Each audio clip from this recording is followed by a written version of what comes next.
I could only, kasi focus tayo sa Senate. There are a lot of those there who should not be there. Ang personality, then he was supported by,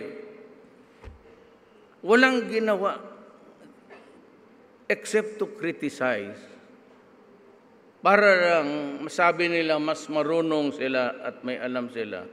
And there is one lady who is eternally sarcastic, wala namang utak, and every time she talks, she does not consult a lawyer, she commits blunder all the way. Parang magmarunong na aktivista na wala namang laman at walang ginawa. Yung mga ganon, maingay. One example na dito.